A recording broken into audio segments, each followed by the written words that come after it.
Hi, this is James Shug with Westpac London's end of day report for Wednesday, May the 9th.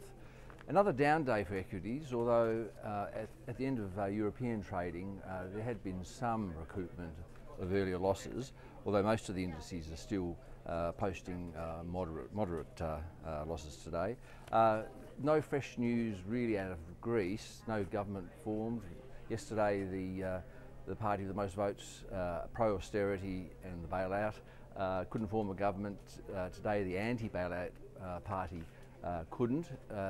Basically the leader there has said that the leaders of the other parties that had signed the agreement to commit to austerity in exchange for the bailout some months ago, that they would have to revoke that written commitment if they were to form a government with him. So still an impasse there, and still speculation that there'll probably have to be further elections in sometime in June.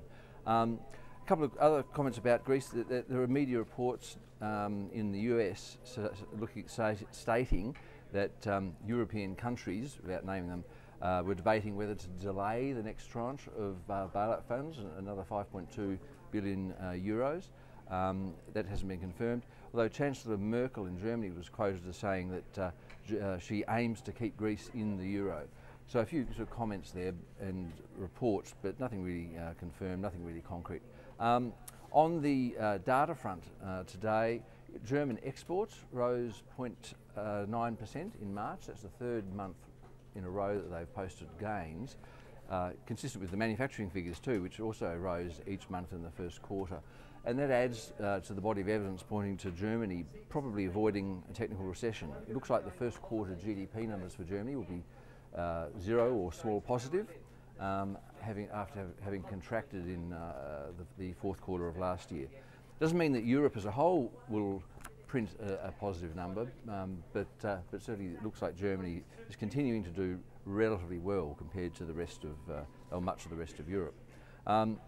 In the UK we had a retail sales report, private sector one, which showed a sharp fall in sales in April, confirming that March, which was a strong month for retailing, was probably boosted by the very mild weather there, bringing forward sales that might have normally taken place in April. And the weather in April really was crappy. So some of the strength that we may have seen in the partial data for the UK at the end of the first quarter may be largely weather related. In the US, just some minor figures on inventories, but some commentary from the Minneapolis Fed boss, Kokolakota. He said, in response to a question after a speech, that 6 to 9 months down the road we should be thinking about initiating our exit strategy. Now he doesn't vote on the FOMC this year, but he certainly doesn't agree, it seems, with the FOMC's conditional commitment to keep interest rates at exceptionally low levels until the end of 2014. Obviously there are a range of opinions on the Fed. Not everyone votes each year, but he's certainly one of the more hawkish ones there at the moment. That's it in terms of the data. In Spain, we're going to hear fairly soon, after the market's closed, about, we're probably going to get confirmation of the partial nationalisation of one of the banks there. That's continued to push down Spanish stocks. They've got an outsized loss today, down another 2.8%. But elsewhere in Europe, we're looking at the FTSE in London down just 0.4%. The French market down 0.2%, and the Germans are actually up 0.5%, probably reflecting that the strongish export numbers. And also, I suppose, the Merkel comments are helpful. Obviously, if Greece were to leave the euro, it would involve some pretty significant losses for German banks, beyond those they've already had to wear.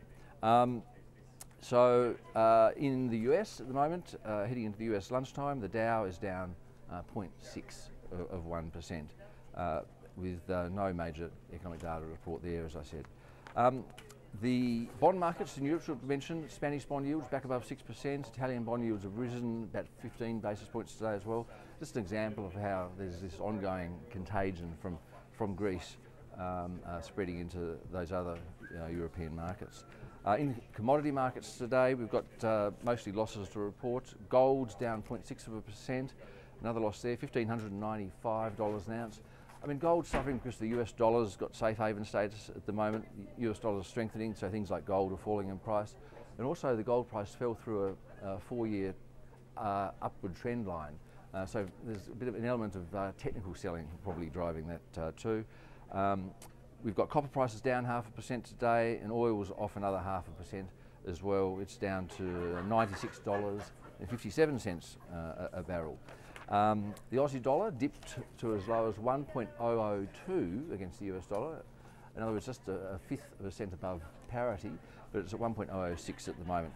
With equities having picked up a little bit from their earlier losses, still negative mostly on the day, that helped the Aussie a little bit as well. We've got Australian employment numbers coming out in, today, Sydney time, Thursday. Up 40 odd thousand in the March figures, so we're looking for a fall of about 20,000 to correct for some of that strength in the April report. Okay, that's pretty much it for now. Back again with more news, hopefully not all bad news tomorrow.